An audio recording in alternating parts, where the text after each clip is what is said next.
Muito boa tarde, deputados. Obrigado pela participação nesse assunto também tão importante. Eu gostaria de saber qual é a opinião dos senhores sobre esse desmembramento do Ministério da Justiça e como os senhores veem, com que olhos os senhores veem essa recriação do Ministério da Segurança Pública e se pode trazer algum benefício ao povo brasileiro, começando então pelo deputado Coronel Tadeu. Boa tarde a todos, boa tarde, Alex. Prazer estar com você debatendo esse tema. Realmente eu creio que é fundamental realmente a criação de um ministério voltado para a segurança pública por razões óbvias, né? A segurança no país é um dos temas que sempre esteve entre os principais e é uma preocupação de toda a população brasileira.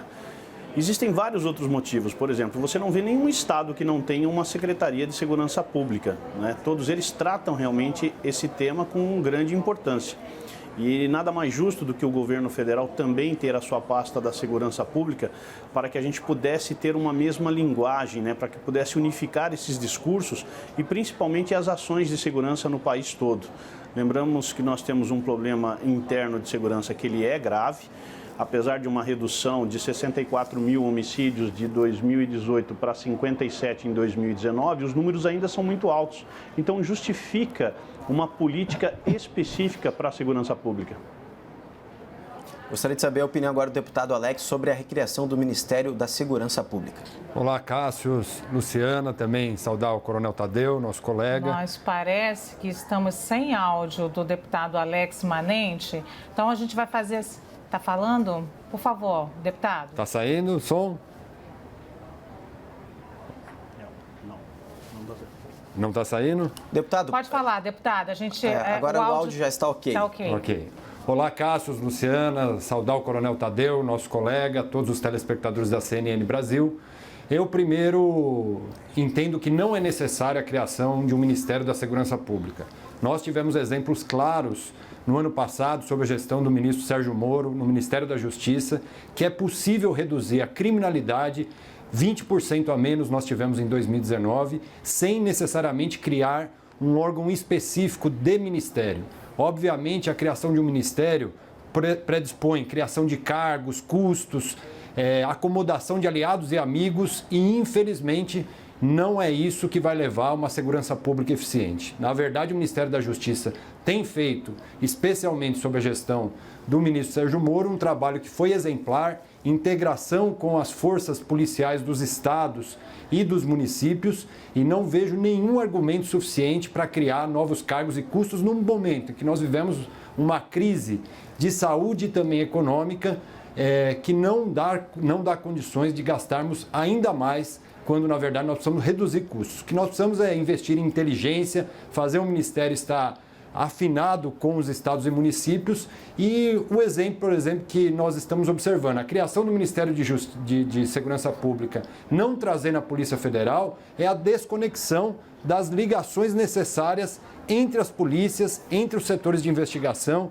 entre a inteligência e principalmente na relação com os estados e municípios. Os líderes das facções criminosas, por exemplo, são responsabilidade hoje da Polícia Federal. Como você vai deixar no Ministério da Justiça e vai criar um Ministério de Segurança Pública? Na verdade, nós precisamos reduzir custos e estimular a eficiência do Ministério da Justiça, que tem feito esse papel, os números mostram isso. Deputados, boa tarde. É o Yuri Pita aqui do estúdio de São Paulo também. Obrigado por estarem conosco. Queria ouvi-los sobre uma questão que volta e meia transparece nessa discussão de ter ou não um Ministério de Segurança Pública, o quanto que essa recriação é uma pauta corporativista, no sentido de atender a uma demanda dos policiais militares e policiais civis pelo país, e o quanto que ela é uma necessidade, uma solução para melhorar essa coordenação do governo federal com as polícias, que são responsabilidades dos estados. A gente inverte a ordem agora. Começo pelo deputado Alex Manente, por favor. É exatamente isso que você falou, Yuri. Primeiro, não é possível criarmos ministério de maneira corporativista. E isso não significa que você não valorize o profissional da segurança. O Ministério da Justiça tem feito esse papel e, na verdade, a responsabilidade direta da segurança pública é do Estado. Na verdade, o Ministério precisa organizar essas forças, a inteligência e a interlocução. Quando nós observamos a criação específica de um ministério No momento, volto a dizer, que nós não temos condições estruturais e econômicas para fazê-lo, é, na verdade, contemplar o corporativismo e, mais que isso, é contemplar os amigos e aliados que ainda estão sem cargos no governo federal. Não podemos aceitar que isso ocorra de maneira pacífica no momento duro que nós precisamos economizar. Volto a dizer, a segurança pública não necessariamente precisa ter um ministério exclusivo para poder combater a criminalidade. Nós precisamos combater a criminalidade com justiça, com punibilidade, com ações efetivas. O policial militar precisa ser respeitado, o policial civil precisa ser respeitado e não, o reconhecimento deles não se dará através da criação de um ministério. Se dará através desse reconhecimento, primeiro, da sua atuação, quando ele prende, quando ele pune, e essa punibilidade é concreta nos presídios, no cumprimento de pena, e não necessariamente com a criação de um ministério que, na verdade, é para poder contemplar amigos e aliados e custo para o Brasil. Deputado Coronel Tadeu, o senhor, imagino eu que o senhor vai rebater os argumentos do seu colega, e aí eu queria uma resposta do senhor nesse sentido. Por que não é uma pauta corporativista e sim uma forma de melhorar a coordenação com os estados? Por favor. Boa tarde, Yuri. Claro que eu não vou considerar isso uma pauta corporativista, senão, se eu falar no Ministério da Educação, no Ministério da Infraestrutura, no Ministério da Saúde, eu também estou falando em corporativismo dos professores, estou falando em corporativismo de médicos e enfermeiros, uma coisa não se liga com a outra. O tema segurança pública, sim, é importante. Esse precisa realmente ter uma atenção. E a justificativa para nós desmembrarmos essa questão da segurança pública com a justiça, porque são assuntos diferentes, quem sabe próximos, mas são completamente diferentes quando você vai para a prática. A questão de custos que foi levantada, na verdade, o estudo que deve ser feito num futuro bem próximo, é claro que após essa crise do Covid-19, porque não podemos pensar nesse momento realmente em querer implantar uma despesa para o governo federal. Isso aí é óbvio, né? É lógico, é mais do que consciente de que realmente não é o momento para isso. Mas esse tema, segurança pública, ele é debatido de diversas formas e por diversas pessoas. A criação do Ministério da Segurança Pública, ela simplesmente vai se resumir na transferência de cargos que já estão no Ministério da Justiça para o Ministério da Segurança. Então, essa questão de custos é diminuto. Mas, se formos levar ao pé da letra a questão do custo, eu vou dizer o seguinte: quanto mais se investe em segurança, menos crimes nós temos. Então, existe uma frase que eu gosto muito de parafrasear, e vou lembrar aqui o meu amigo senador Major Olímpio, que desde os anos 80 nós já víamos, ele principalmente verbalizava isso com muita tranquilidade, né? Segurança é algo que custa caro, incomoda e às vezes tem um resultado duvidoso, mas é preciso investimento. Se você não investir em segurança pública, você não tem uma redução da criminalidade, você não consegue colocar o traficante, o contrabandista, o criminoso, o bandido atrás das grades. É preciso alocar recursos realmente. Quanto mais recurso você coloca na área de segurança, mais redução e mais tranquilidade você tem. E eu vou lembrar uma coisa agora que nós vamos enfrentar num futuro bem próximo. Nós temos aí hoje o combate do Covid-19 e, na sequência, nós vamos entrar numa outra batalha, mas uma batalha mais saudável, que é recuperar a economia, em função do desemprego, em função do estrago que o Covid fez no mundo inteiro, em especial no Brasil. Pois bem, se vocês observarem todos os dados, fizerem uma análise bem atenciosa mesmo, com bastante critério, vocês vão perceber que segurança e a economia andam praticamente juntas, né? Só que de uma forma inversa. Quando você tem uma economia muito ruim, você tem um aumento da criminalidade. Então, após o combate da pandemia, né, seguramente nós vamos ter que combater o aumento da criminalidade. E aí sim deverá ser o momento em que a Câmara deverá provavelmente votar uma medida provisória com a criação desse Ministério da Segurança. Não tem nada do outro mundo. Hoje nós temos um sistema único de segurança pública que ele praticamente está engatinhando. Precisa realmente de uma liderança, de uma condução criteriosa e profissional de alguém à frente de um ministério para poder conduzir essas ações entre Polícia Civil, Polícia Militar, guardas municipais, que elas já estão em mais de 2.000 municípios, né? E muitas vezes fazendo trabalhos desencontrados. Então, a questão de você formar um ministério, ela é de suma importância realmente para esse tema. Cada vez que você faz uma pesquisa, normalmente se alternam as posições, mas o brasileiro sempre vai falar que a preocupação dele ou é emprego, ou é a política, ou é a segurança, ou é a saúde, está sempre ali batendo.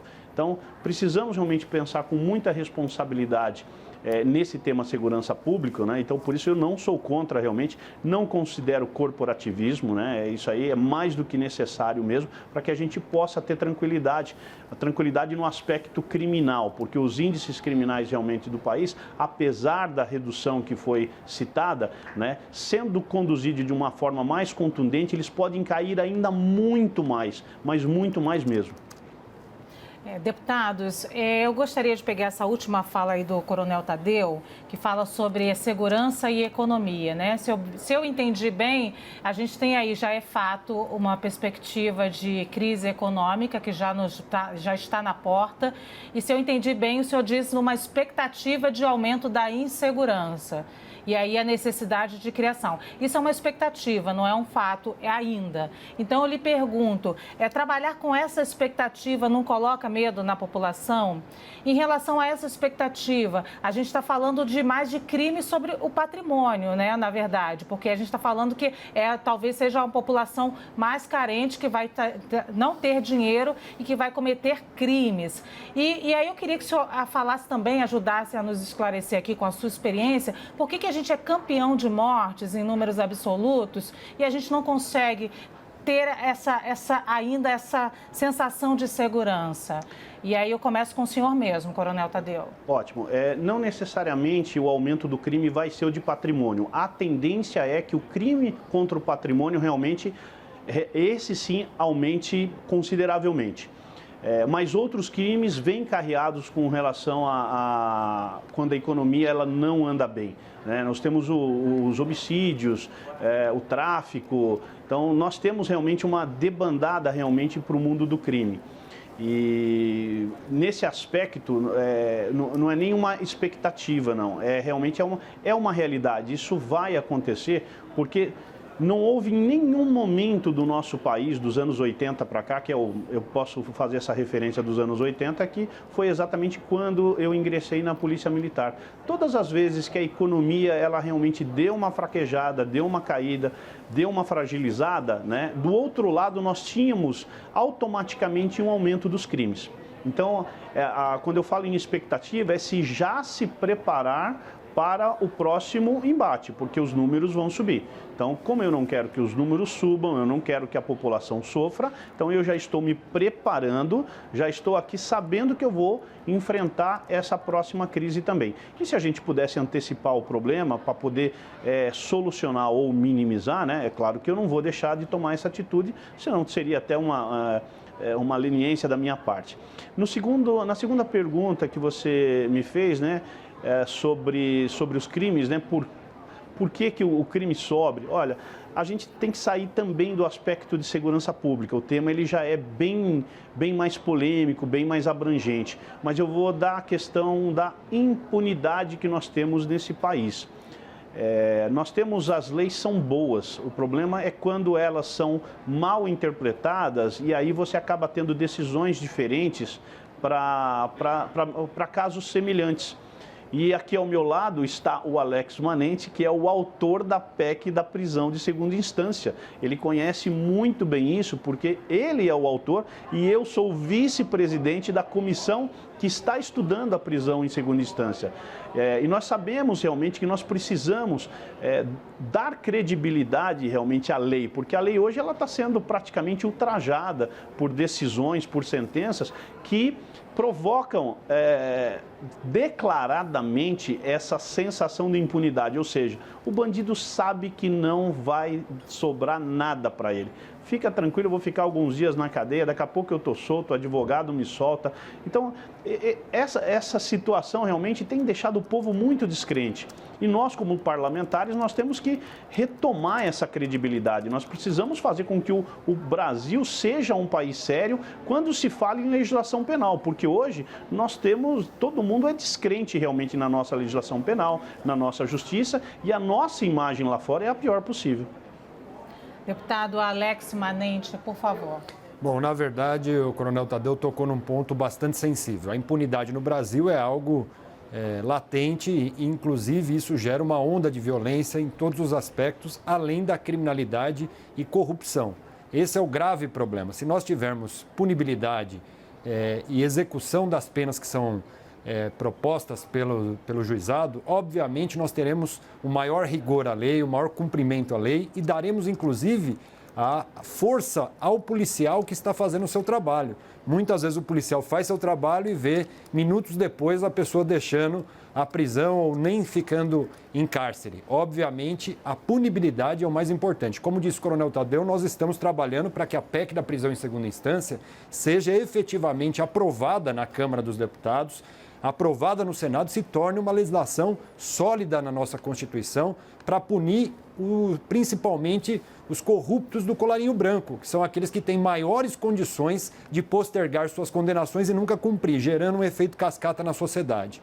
Também quero concordar que, naturalmente, com a diminuição da economia, a diminuição do aquecimento da economia, a falta de dinheiro circulando na vida das pessoas, gera uma onda de violência.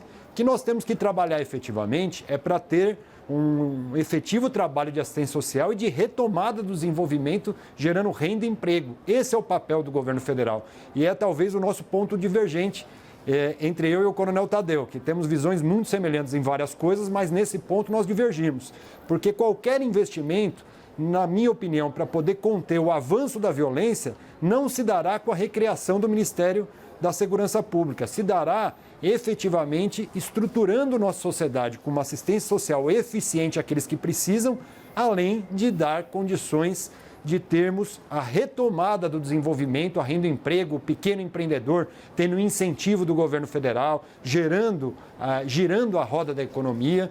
E eu tenho convicção que é o investimento que o Brasil vai precisar na saída da pandemia. Outra questão importante, eu não consigo compreender que o Ministério da Justiça ele não tem condições de efetivar a segurança pública em parceria com os estados e municípios. Esse trabalho foi feito, eu volto a enfatizar, pelo ministro Sérgio Moro. No ano de 2019, nós comemoramos números que baixaram em 20% as taxas de criminalidade no país. E não havia Ministério da Segurança Pública. Inclusive, o próprio presidente Jair Bolsonaro ganhou a eleição com um discurso de diminuir a estrutura da máquina federal, diminuir o número de ministérios e fazer com que, efetivamente, os ministérios concentrem as suas atividades para ter uma interlocução e integração na sua efetividade. Eu não consigo compreender que o Ministério da Segurança Pública ficará sem a Polícia Federal. Como nós vamos fazer essa interlocução? Como será feita a integração da inteligência? Como nós daremos condições da Polícia Federal continuar o seu trabalho? Inclusive, é um temor que nós temos. Temor esse que foi simbolizado pela saída do ministro Sérgio Moro e da politização da própria Polícia Federal. Temor que nós temos com a criação de um Ministério da Segurança Pública, onde nós vamos politizar esse tema. Nós precisamos efetivamente de pessoas comprometidas, que eu sei, por exemplo, o Coronel Tadeu e vários outros parlamentares ligados à segurança pública têm, mas é esse comprometimento que nós precisamos na base, fazendo com que efetivamente a corporação, aqueles que trabalham com a segurança pública, sejam reconhecidos. Volto a dizer, na minha opinião, não é a recriação de um ministério que dará reconhecimento a quem está na ponta trabalhando aqui na esquina, cuidando da segurança das pessoas. Bom, deputados, eu gostaria até de debater um assunto também bastante interessante, que há alguns dias o presidente da República, Jair Bolsonaro, veio a público e na saída do Palácio da Alvorada, voltando a defender a facilitação de acesso às armas para a população, inclusive criticando também o ex-ministro da Justiça, Sérgio Moro, chamando ele de covarde também, que ele vem dificultando enquanto o Moro estava à frente da pasta. Gostaria de saber a visão do senhor sobre esse tema da liberação das armas, começando agora invertendo a ordem pelo deputado Alex Manente. Esse é um tema bastante polêmico, Cassius. Na verdade, a liberação geral e restrita de armas no Brasil, eu particularmente sou contrário. Creio que nós precisamos ter condições e estrutura adequada para poder colocar armamento na mão da população. Acho que precisa ter todos os requisitos necessários e acho que o maior enfrentamento à violência não é arma nas mãos. Óbvio que tem algumas possibilidades que eu sou favorável, por exemplo, nós apoiamos a iniciativa de fazer com que proprietários rurais tenham condições de ter sua defesa através do armamento, mas eu vejo com muita preocupação alguém que não tem preparo emocional e psicológico ter uma arma na mão num confronto nas ruas. Veja um pai de família que está ali com seus filhos no carro, num momento de extremo nervosismo, acaba utilizando essa arma. Todos nós sabemos que quem não tiver o preparo adequado para receber o porte de arma, ele pode trazer uma complicação trágica para a sua vida e do próximo. Então, eu defendo que nós tenhamos um rigor para poder liberar porte de arma. Creio que aqueles profissionais que trabalham com armas são preparados, mas a sociedade como um todo talvez não tenha o preparo emocional para poder portar uma arma no momento de uma discussão. Deputado Coronel Tadeu, sua opinião, por favor, sobre a liberação das armas. Eu vou assinar embaixo o que o Alex falou, mas eu quero acrescentar mais algumas coisas. Eu tive 30 anos na Polícia Militar, fui instrutor de tiro e sei o quanto uma arma ela pode facilitar num momento crucial por uma defesa. Mas, entretanto, o Alex ele falou com toda a propriedade. Você precisa ter responsabilidade para usar uma arma. E, às vezes, o discurso ele é invertido e começam a propalar pelos meios de imprensa que vai ser distribuído arma de graça para todo mundo, passa aqui na loja, pega uma, tem promoção de arma, tem a promoção de munição e não é nada disso. Nem os atiradores, nem aquelas pessoas que são mais próximas das armas querem isso. Mas você tentar cercear o direito da legítima defesa de uma pessoa é algo que eu não concordo. Entretanto, na mesma frase em que eu não concordo cercear o direito da legítima defesa, eu faço coro ao que o Alex acabou de dizer, né, que realmente a arma ela tem que ser dada para alguém que tem preparo.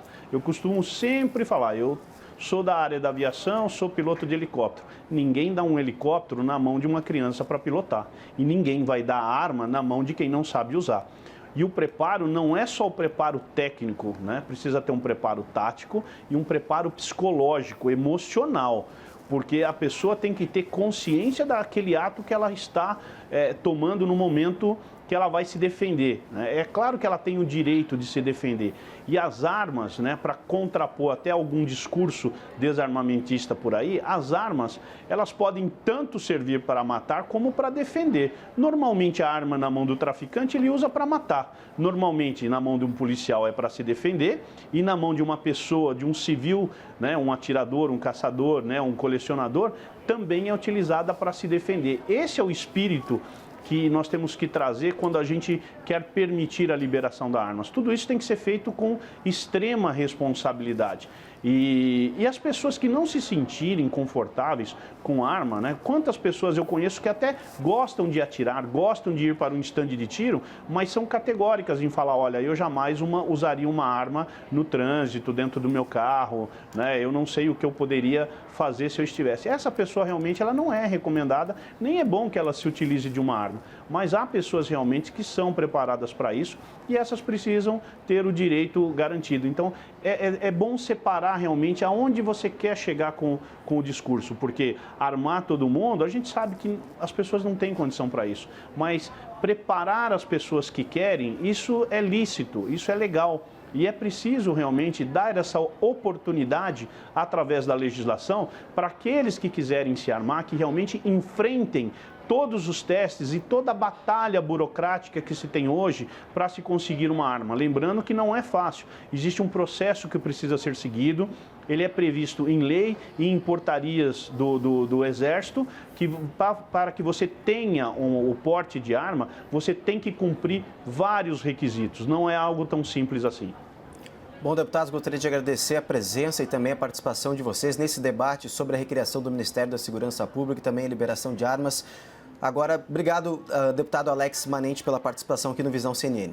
Eu que agradeço a oportunidade e é um importante debate esse de segurança pública para o nosso país. Sempre muito importante. Obrigado também, deputado Coronel Tadeu. Mais uma vez, obrigado, um abraço a todos, bom trabalho.